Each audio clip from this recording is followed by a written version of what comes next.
Welcome to V3 news లక్ష్యం సమాజీతం. నేను మోనికా. ముందుగా హెడ్లైన్స్ చూద్దాం. తెలంగాణ రైతాంగానికి తీవ్ర అన్యాయం చేసిన ఉమ్మడి రాష్ట్ర పాలకులు. రోడ్లు భవనాల శాఖ మంత్రి వేముల ప్రశాంత్ రెడ్డి ధ్వజం.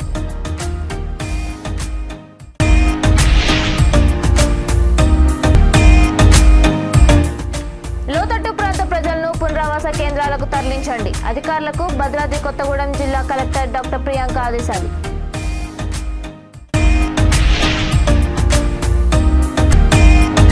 గంట గంటకు పెరుగుతున్న భద్రాచలం గోదావరి నీటి మట్టం రెండో ప్రమాద హెచ్చరిక స్థాయి దాటి ప్రవహించే అవకాశం.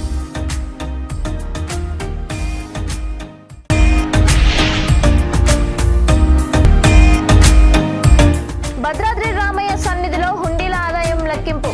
63 రోజుల్లో 1,70,00,000 ఆదాయం లభ్యం. ఇక డీటెయిల్స్ చూస్తే 1956లో ఆంధ్ర ప్రాంతంలో తెలంగాణను కలిపిన తర్వాత అప్పటి ఉమ్మడి రాష్ట్ర పాలకులు తెలంగాణ వరప్రదాయిని శ్రీరామ్ సాగర్ ప్రాజెక్టును నిర్లక్ష్యం చేసి ఈ ప్రాంత రైతాంగానికి తీవ్ర అన్యాయం చేశారని రాష్ట్ర రోడ్డు భవనాల శాఖ మంత్రి వేముల ప్రశాంత్ రెడ్డి ఆవేదన వ్యక్తం చేశారు. నిజామాబాద్ జిల్లాలోని SRSP ప్రాజెక్టు పనులను శ్రీకారం చుట్టి 60 సంవత్సరాలు పూర్తయిన సందర్భంగా ప్రాజెక్టు వద్ద జరిపిన 60 వసంతాల వేడుక కార్యక్రమానికి ఆయన ముఖ్య అతిథిగా హాజరయ్యారు. ఈ సందర్భంగా ఆయన మాట్లాడుతూ ఉమ్మడి రాష్ట్రంలో తెలంగాణ ప్రాజెక్టులకు అన్యాయం జరిగిందని సీఎం కేసీఆర్ ఎన్నోసార్లు ఆవేదన వ్యక్తం చేశారని అన్నారు. ఆంధ్ర ప్రాజెక్టులు వైష్ణవాలయాల్లా, తెలంగాణ ప్రాజెక్టులు శివాలయాల్లా ఉన్నాయని 1996లో SRSP కట్ట మీద ప్రాజెక్టు దుస్థితి చూసి కేసీఆర్ వ్యాఖ్యానించారని గుర్తు చేశారు. SRSPకి జలకళ కేసీఆర్తోనే సాధ్యమైందని అన్నారు. తొలుత SRSP ప్రాజెక్టుపై ఉన్న భారత మాజీ ప్రధాని జవహర్ లాల్ నెహ్రూ విగ్రహానికి నివాళులర్పించారు. అనంతరం SRSP పునరుజ్జీవ పథకంలో భాగంగా నిర్మించిన ముక్కాల్ పంప్ హౌస్ వద్ద వేడుకల్లో పాల్గొన్నారు. పునరుజ్జీవ పథకం ద్వారా కాళేశ్వరం జలాలు శ్రీరామ్ సాగర్ ప్రాజెక్టులోకి తీసుకొచ్చామని 18 లక్షల ఎకరాలకు నీరందించేలా ప్రణాళికలు చేశామన్నారు. ప్యాకేజ్ 21-22 ద్వారా ఉమ్మడి జిల్లాలోని గ్రామాలకు కాళేశ్వరం జలాలను త్వరలోనే అందిస్తామన్నారు. ఈ వేడుకల్లో ఉద్యమకారుడు రాష్ట్ర ప్రభుత్వ ఇరిగేషన్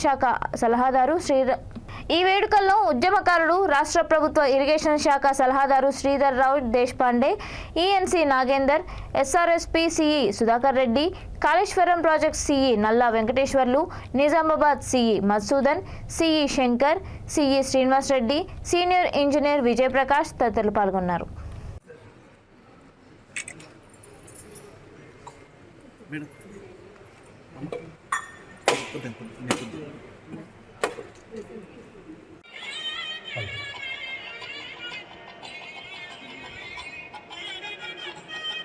జ్యోతి ప్రజ్వలన కార్యక్రమం గౌరవనీయులు మాన్యశ్రీ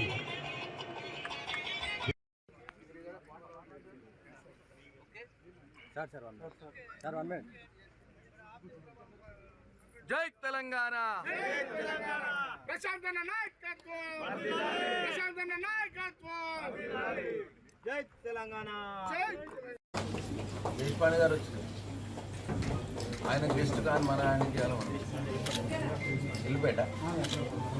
వాళ్ళే ముఖ్యమంత్రులు, వాళ్ళే అధికారం కాబట్టి దీన్ని నత్తనడితేనే ఈ పనులన్నీ కూడా. అందుకే కేసీఆర్ గారు మనకు గుర్తుండాలి. 1996లో నిర్మల్ బై ఎలక్షన్లోకి వచ్చి శ్రీరామ్ సాగర్ ప్రాజెక్టుకి వచ్చినప్పుడు ఆ ప్రాజెక్టు కట్ట మీద నిలబడి చూడు తెలంగాణ ప్రాజెక్టులు ఇట్లున్నాయి, వైష్ణవాలయాలు ఉన్నాయి, ఆంధ్ర ప్రాజెక్టులన్నీ మంచిగా, తెలంగాణ ప్రాజెక్టు శివాలయాల్లో ఉన్నది, ఆంధ్ర ప్రాజెక్టులన్నీ వైష్ణవాలయాలు ఉన్నాయి అని చెప్పి అన్న మాట మాట్లాడారు. అంటే ప్రాజెక్టు పనులు పూర్తి కావు, ఆ ప్రాజెక్టు కట్టినవి కూడా చక్కగా ఉండేవి, పైన బండ మీద రోడ్డు చక్కగా ఉండదు, ఏమీ అంత. భద్రాద్రి కొత్తగూడెం జిల్లా తాలిపేరు ప్రాజెక్టు నుంచి దాదాపు 2 లక్షల క్యూసెక్ల నీరు దిగువకు వదులుతున్నందున లోతట్టు ప్రాంత ప్రజలను పునరావాస కేంద్రాలకు తరలించాలని జిల్లా కలెక్టర్ డాక్టర్ ప్రియాంక అధికారులను ఆదేశించారు. ప్రాజెక్టులోకి భారీగా వరద నీరు చేరుతుందని, ముంపు ప్రాంతాల గ్రామాలపై యంత్రాంగం నిరంతర పర్యవేక్షించాలని ఆదేశించారు. భద్రాచలం నుండి చెర్ల వెళ్లే రహదారిపైకి సత్యనారాయణపురం కొత్తగూడెం వద్ద రోడ్డుపైకి వరద నీరు చేరినందున రాకపోకలు నియంత్రించాలని అన్నారు. ప్రజలు రవాణా చేయకుండా బార్కేడింగ్ ఏర్పాటుతో పాటు ప్రమాద హెచ్చరికలు బోర్డులు ఏర్పాటు చేయాలని సూచించారు. ఎడతెరిపి లేకుండా వర్షం వస్తున్నందున ప్రజల ఇళ్ల నుండి బయటికి రావద్దని హితవు పలికారు. వాగులు పొంగి ప్రవహిస్తున్నందున రైతులు వ్యవసాయ పనులకు వెళ్లొద్దని, ప్రజలు కూడా దాటే ప్రయత్నం చేయకుండా జాగ్రత్తలు పాటించాలని చెప్పారు. మత్స్యకారులు చేపల వేటకు వెళ్లొద్దని హితవు పలికారు. పశువులను మేతకు బయటికి వదలకుండా ఇంటి పట్టునే ఉంచాలని, వరద చేరిన సందర్భంగా పశువులను ఎంతైనా ప్రాంతాలకు తరలించాలని తెలిపారు. అత్యవసర సేవలకు ప్రజలు కంట్రోల్ రూమ్ నెంబర్లకు కాల్ చేయాలని సూచించారు.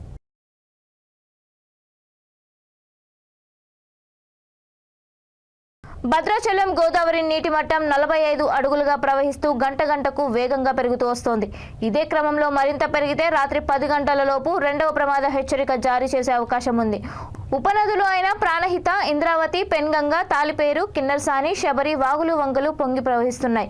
ముఖ్యంగా సమీపంలో ఉన్న తాలిపేరు ప్రాజెక్టు నుంచి 2 లక్షల క్యూసెక్ల నీరు విడుదల చేయడం ఇదే మొదటిసారి. మేడిగడ్డ వద్ద 5.7 లక్షలు, సమ్మక్క బ్యారేజ్లో 7.8 లక్షలు నీటితో చింతూరు వద్ద శబరి గోదావరి 31 అడుగులు చేరుకుంది. ఊహించిన దానికంటే ఎక్కువ ఉధృతి నెలకొంది. పోలవరం వద్ద గోదావరి వరద 11.5 మీటర్ల స్థాయిలో ప్రవహిస్తుంది. ధవళేశ్వరం వద్ద 7.3 లక్షల క్యూసెక్ల నీటి కిందకు వదులుతున్నప్పటికీ వాగులు వంకలు అనూహ్యంగా పొంగుతున్నాయి.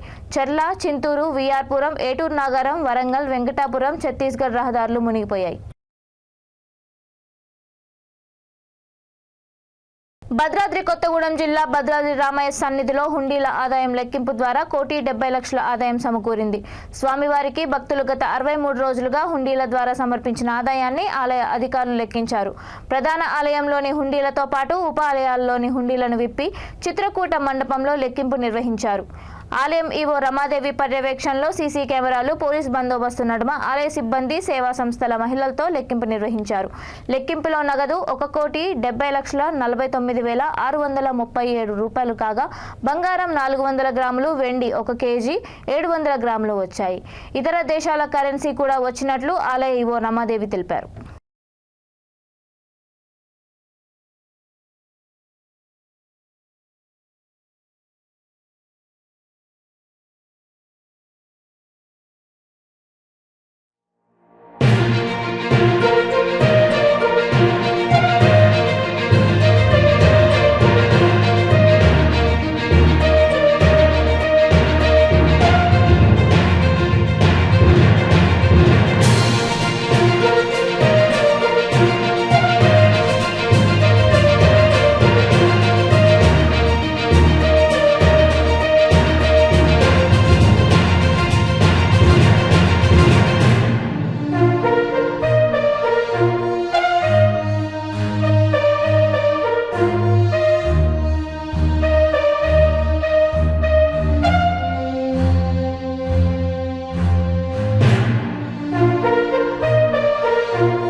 నిజామాబాద్ జిల్లా కేంద్రంలోని ప్రభుత్వ జనరల్ ఆసుపత్రి ద్వారా ప్రజలకు సంతృప్తికర స్థాయిలో సేవలు అందిస్తున్నారని రాష్ట్ర రోడ్లు భవనాల శాఖ మంత్రి వేముల ప్రశాంత్ రెడ్డి ప్రశంసించారు. పేదలకు మెరుగైన సేవలు అందించేందుకు కృషి చేస్తున్న వైద్యులు, సిబ్బంది అందరికీ అభినందనలు తెలిపారు. జనరల్ ఆసుపత్రిలో 1.95 లక్షలతో నూతనంగా ఏర్పాటు చేయనున్న ఫైర్ సేఫ్టీ సిస్టమ్ పనులకు ఆయన శంకుస్థాపన చేశారు. జోసల్కాస్ జ్యువెలరీ సంస్థ రోగుల సేవల కోసం ఆసుపత్రికి వితరణ చేసి సుమారు 30 లక్షల విలువ చేసే బస్సును ప్రారంభించారు. రాష్ట్ర ప్రభుత్వం, రెడ్ క్రాస్ సంస్థల సంయుక్త ఆధ్వర్యంలో వృద్ధులు, ట్రాన్స్జెండర్లకు వైద్య సేవలు అందించేందుకు సమకూర్చిన సంచార అంబులెన్స్ను జాన్సన్ & జాన్సన్ సంస్థ ఆధ్వర్యంలో ఏర్పాటు చేసిన సిమ్యులేషన్ వర్క్షాప్ ను ప్రారంభించారు. ఈ సందర్భంగా ఆయన మాట్లాడుతూ దాతలు సమకూర్చిన సౌకర్యాలను సద్వినియోగం చేసుకుంటూ రోగులకు మరింత మెరుగైన సేవలు అందించాలని ఆసుపత్రి సూపరింటెండెంట్ డాక్టర్ ప్రతిమారాజ్ ను సూచించారు. ఆసుపత్రిలో డయాగ్నోస్టిక్ విభాగం అందిస్తున్న అత్యుత్తమ సేవలకు గాను నాక్ అక్రిడేషన్ గుర్తింపు లభించడం పట్ల అభినందించారు.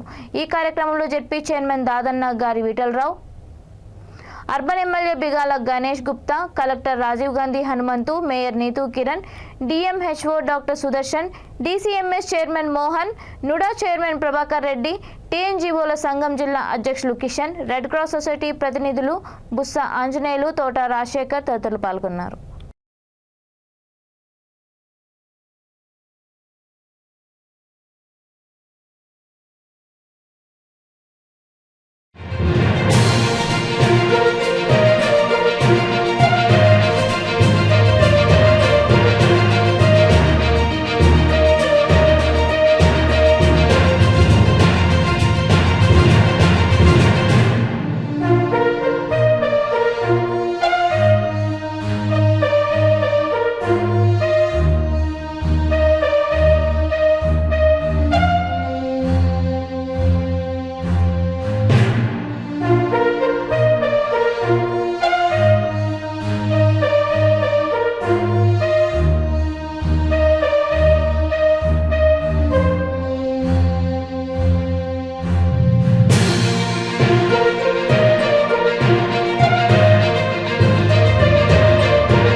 రాష్ట్రంలో భారీ వర్షాల కారణంగా పౌరులు రాత్రి సమయాల్లో చాలా ముఖ్యమైన పని కోసం మాత్రమే బయటికి రావాలని డీజీపీ అంజనీ కుమార్ సూచించారు.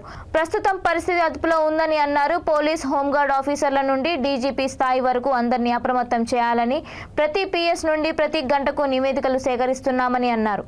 అత్యవసర పరిస్థితి ఉంటే తప్ప బయటికి వెళ్లకుండా ఇళ్లలోనే ప్రజలు ఉండాలని అభ్యర్థించారు. ఏదైనా అత్యవసర పరిస్థితుల్లో 100 నెంబర్కు డయల్ చేయాలని సూచించారు.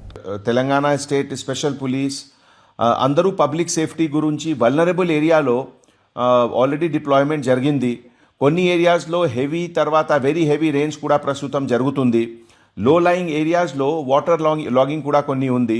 ఇప్పటివరకు మన తరఫు నుంచి situation is absolutely under control. ఇప్పుడే 10 minutes బ్యాక్ అందరు ఎస్పీస్, కమిషనర్స్ తోటి టెలికాన్ఫరెన్స్ కూడా జరిగింది. ప్రతి పోలీస్ స్టేషన్ నుంచి ఎవ్రీ 1 hourకి సిచ్యువేషన్ రిపోర్ట్కి కలెక్షన్ కూడా జరుగుతుంది. ములుగ్ డిస్టిక్లో అబౌట్ 42 టూరిస్ట్ ఒక ప్లేస్లో ఉన్నారు. అందరూ సేఫ్ ఉన్నారు. మన ఎస్పీ గారు స్వయంగా టచ్లో ఉన్నారు అందరితోటి. NDRF team, national disaster response force team కూడా A2 నగరం నుంచి ఆల్రెడీ దారిలో ఉన్నారు. Another 10 to 15 minutes they will reach there. ఇదే విధంగా భద్రాచలంలో కొన్ని సెకండ్ లెవెల్ వార్నింగ్ కూడా ఇష్యూ అయింది. మనుగురు ఏరియాలో కొన్ని వాటర్ లాగింగ్ ఉంది. But everything is absolutely under control. వారంగల్లో రాయపర్తి వాగులో కొంచెం ఓవర్ఫ్లో జరుగుతుంది. అర్బన్ ఏరియాస్లో రాచకొండ, వికారాబాద్, హైదరాబాద్, సైబరాబాద్లో situation is absolutely under control. మూసారం బాగ్లో బ్రిడ్జ్లో ప్రస్తుతం కూడా బ్రిడ్జ్కి 1 feet కింద వాటర్ లెవెల్ ఉంది. So there is nothing to worry about. కొన్ని ఏరియాస్లో నేషనల్ హైవే తర్వాత స్టేట్ హైవేలో minor damages to the road జరిగింది. ఇదిలో ఆర్ఎన్బి తరఫు నుంచి, నేషనల్ హైవే అథారిటీ తరఫు నుంచి రిపేర్ వర్క్ కూడా జరుగుతుంది. కొత్తగూడెంలో కూడా ఎస్పీ వినీత్ గారు స్టేట్మెంట్ ప్రకారం అబౌట్ 136 ఫ్యామిలీస్ కి ఒక సేఫ్ ప్లేస్లో షిఫ్టింగ్ కూడా జరిగింది. తర్వాత దుమ్ముగూడెం, కర్కాగూడెం ఈ ఏరియాలో ఎన్డీఆర్ఎఫ్ టీమ్ తరఫు నుంచి కూడా లోకల్ పోలీస్కి కోఆపరేషన్ ద్వారా 15 ఫ్యామిలీస్కి సేఫ్టీ ప్లేస్లో షిఫ్టింగ్ కూడా జరిగింది. అంటే అంజన్ కుమార్ గారు, ఇంకో 48 గంటల పాటు కూడా భారీ వర్షాలు ఉన్నాయని చెప్పేసి వాతావరణ శాఖ చెప్తుంది. మరి లోతట్టు ప్రాంతాలు, వర్ష ప్రభావిత ప్రాంతాల ప్రజలకు ఎలాంటి సూచనలు చేస్తుంది? అంటే ఫస్ట్ అందరు పబ్లిక్కి మన పోలీస్ డిపార్ట్మెంట్ తరఫు నుంచి ఒక అపీల్, అంటే అన్నెసెసర్లీ బయటికి రావద్దు. ఓన్లీ ఎమర్జెన్సీ పని వస్తే, లేకపోతే something very important is there, then only you should come out. తర్వాత కొన్ని రోడ్స్లో పర్టికులర్లీ కాజ్వేస్లో వాటర్ ఫ్లోయింగ్ ఉంది. ఇది టైంలో ఈ ప్లేసెస్లో వెహికులర్ మూవ్మెంట్ కూడా. భద్రాద్రి కొత్తగూడెం జిల్లాలో గత వారం రోజులుగా ఎడతెరిపి లేకుండా కురుస్తున్న వర్షానికి పాల్వంచ కిన్నెరసాని ప్రాజెక్టుకు భారీగా వరద నీరు వచ్చి చేరుతోంది. కిన్నెరసాని పూర్తి సామర్థ్యం 407 అడుగులు కాగా ప్రస్తుతం నీటి మట్టం 403.20 అడుగులుగా ఉంది. ఇన్ఫ్లో 54,000 క్యూసెక్లు కాగా అవుట్ఫ్లో 29,000 క్యూసెక్లకు నీరు ఉంది. వరద ఉధృతి మరింత పెరుగుతుండటంతో కిన్నెరసాని డ్యాం అధికారులు 9 గేట్లు ఎత్తి 29,000 క్యూసెక్ల నీటిని విడుదల చేస్తున్నారు. కిన్నెరసాని పరివాహక ప్రాంత ప్రజలు అప్రమత్తంగా ఉండాలని అధికారులు సూచించారు.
భారతీయ జనతా పార్టీ ఏపీ అధ్యక్షురాలు పురంధేశ్వరిని పార్టీ ఓబీసీ మోర్చా రాష్ట్ర కార్యదర్శి పాలేగార్ మంజునాథ్ నాయుడు కలిశారు.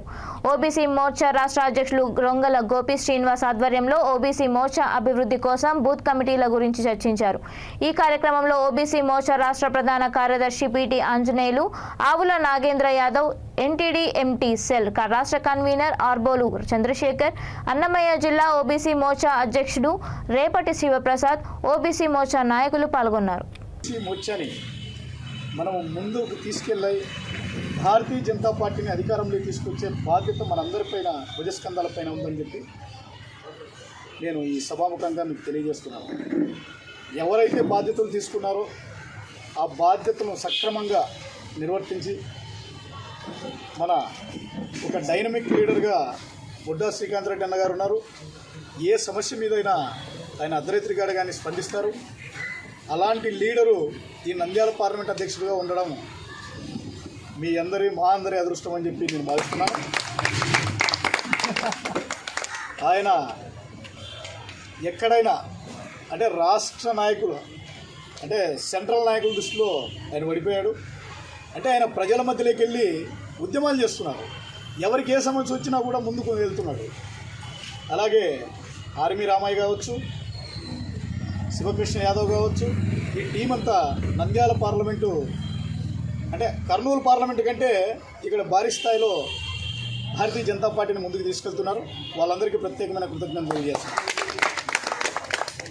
ఈరోజు ఈ డోన్ పట్టణంలో ఈ ఓబీసీ మోర్చా పదాధికారుల సమావేశం జరగడం ఈ భారతీయ జనతా పార్టీని నరేంద్ర మోడీ గారు మన భారతదేశానికే కాదు ప్రపంచ నాయకుడిగా ఆయన ఎదిగాడు. అటువంటి ప్రపంచ నాయకుడు మనమందరం భారతీయ జనతా పార్టీ కార్యకర్తలుగా ఈ ప్రపంచవ్యాప్తంగా అత్యధిక కార్యకర్తలు కలిగిన పార్టీ 18 కోట్ల కార్యకర్తలు కలిగిన పార్టీ ఈ ప్రపంచంలో ఎక్కలేదు భారతీయ జనతా పార్టీ.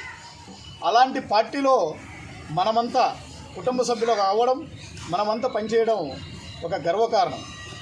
మనం సైనికులుగా అక్కడ పనిచేయకపోయినా ఇక్కడ భారతీయ జనతా పార్టీలో మనం ఒక కార్యకర్తగా పనిచేయడం చాలా ఆనందాన్ని ఇస్తుంది.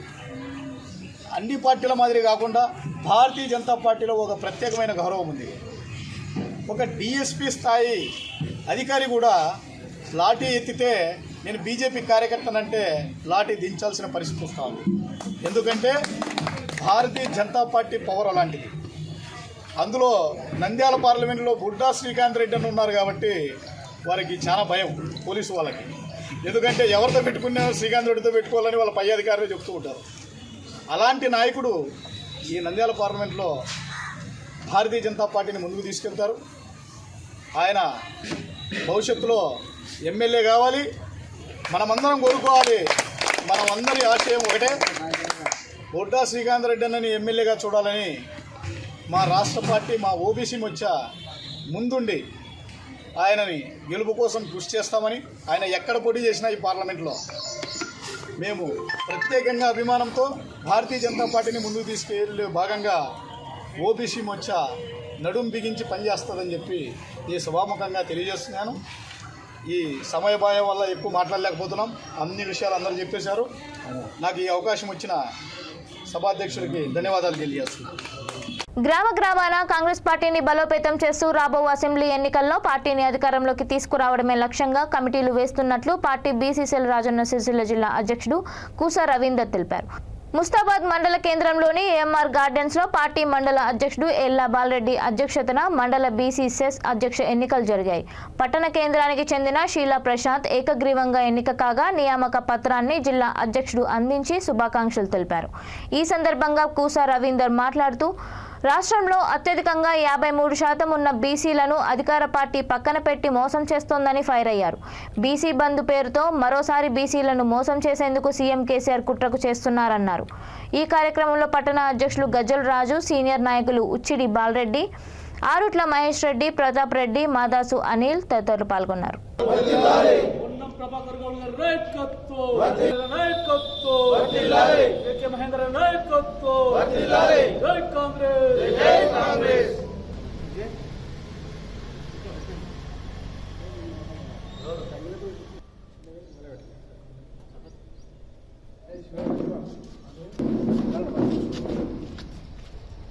जय कांग्रेस, जय कांग्रेस, कांग्रेस पार्टी जिंदाबाद, कांग्रेस पार्टी जिंदाबाद,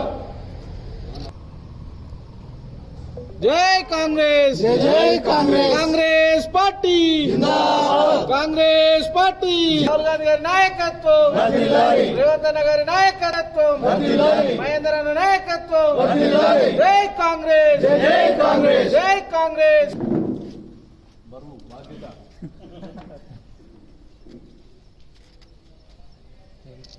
ఈరోజు సిరిసిల్ల నియోజకవర్గం ముస్తాబాద్ మండల బీసీసీఎల్ అధ్యక్షులుగా షీలా ప్రశాంత్ గారిని నియామకం చేయడం కోసం రావడం జరిగింది.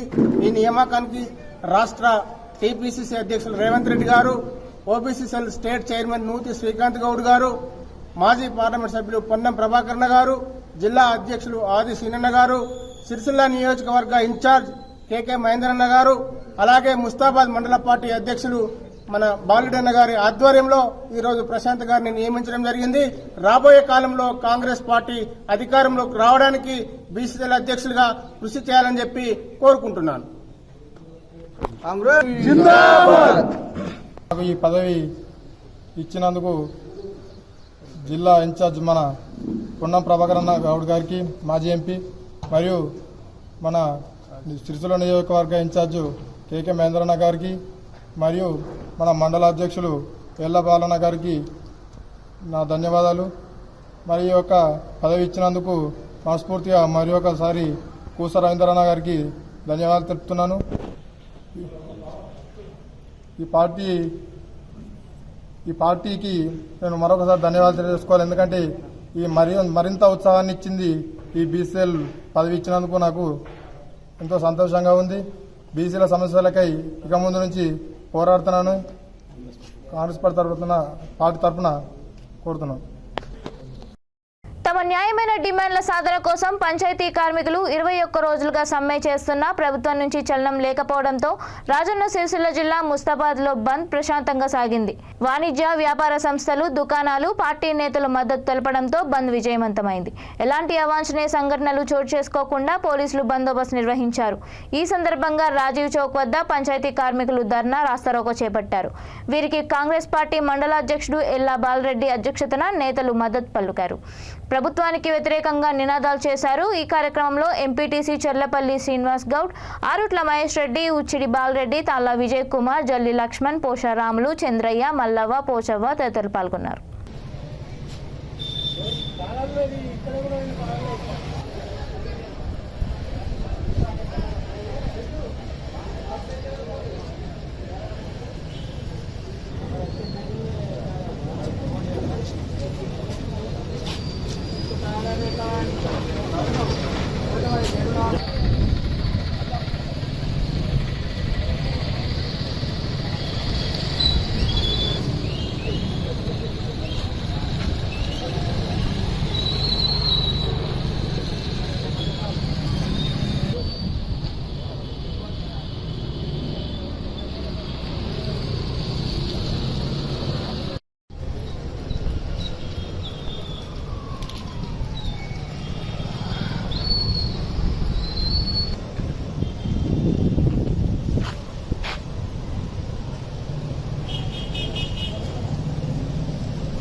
గ్రామ పంచాయతీ కార్మికుల వేతనాలు కనీసం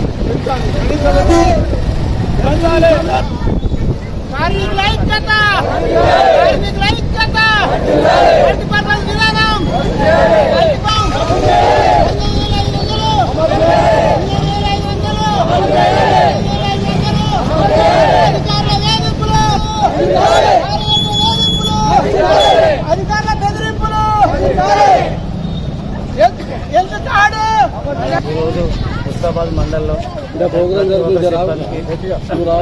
పిలిపించారు. ప్రతి షాపులు, కిరాణా షాపులు, బట్టల షాపులు అందరు కలిసి మాకు మద్దతు తెలిపారు. మాకైతే మళ్ళీ సహకరించారు. ఈ పని ప్రభుత్వాన్ని ఏం కొడుతుంది? ప్రభుత్వం మాకు ఒకటి మడిగది 19,500 రూపాయలు జీతం, రిజర్వ్దారు జీతం రావాలని చెప్పి కోరుతున్నాను.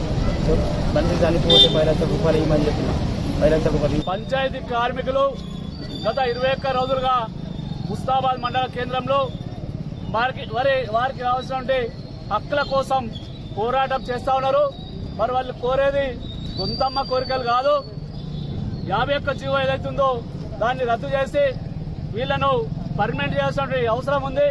ఇవాళ మోరి కానీ చెత్త కానీ మనము చేసే పనిని చెయ్యని పని కూడా వాళ్ళు చేసి మనకు ఎంతో ప్రయోజనం కలిగిస్తా ఉన్నారు. ఇది ప్రజలందరూ కూడా తెలుసు, ప్రభుత్వానికి కూడా తెలుసు. మరి ప్రభుత్వం వీరి పట్ల నిర్లక్ష్యం ఎందుకు వహిస్తుందో తెలుస్తలేదు. ప్రజలు కూడా బుద్ధి చెప్పే సమయం ఆసనమైంది. మరి ఇలా సఫాయి కార్మికులకు ఇలా జీతాలు అడపొడిగా జీతాలు ఇస్తున్నారు. మరి ఇలా ఏ కూలిపోయినా గానీ ఒక ఆడ మనిషి కూలిపోతే ఇలా నాటే పోతే కైకిలు పోతే ఇలా 500 రూపాయలు వస్తున్నాయి. ఇట్లా చూస్తే నెలకు 15 రూపాయలు వచ్చే పరిస్థితి ఉంది. మరి ఇలా చెయ్యరాని పని మోర్రాలు చెత్త తీసి మరి ఇలా ప్రజలు వాళ్ళు కాపాడుతున్నారు. కాబట్టి వాళ్ళకి రావాల్సినటువంటి 19,000 జీతం ఏదైతుందో వాళ్ళు కల్పించాలని చెప్పి డిమాండ్ చేస్తారు. అది గొంతమ్మ కోరికేం కాదు. రాష్ట్ర ప్రభుత్వం వెంటనే దాన్ని చెల్లించాల్సిన బాధ్యత ఉంది. బులెటిన్ ముగించే ముందు హెడ్లైన్స్ మరొకసారి చూద్దాం.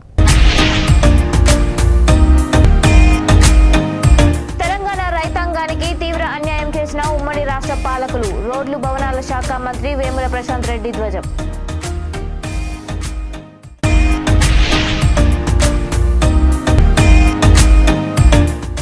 లోతట్టు ప్రాంత ప్రజలను పునరావాస కేంద్రాలకు తరలించండి. అధికారులకు భద్రాద్రి కొత్తగూడెం జిల్లా కలెక్టర్ డాక్టర్ ప్రియాంక ఆదేశాలు.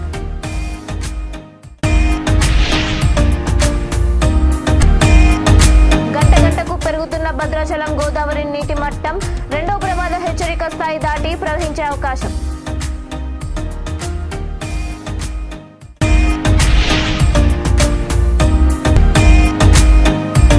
భద్రాద్రి రామయ్య సన్నిధిలో హుండీల ఆదాయం లెక్కింపు. 63 రోజుల్లో 1,70,00,000 ఆదాయం లభ్యం. ఇవి ఇప్పటి వరకున్న అప్డేట్స్. మరిన్ని అప్డేట్స్ కోసం చూస్తూనే ఉండండి V3 న్యూస్. లక్ష్యం సమాజ హితం.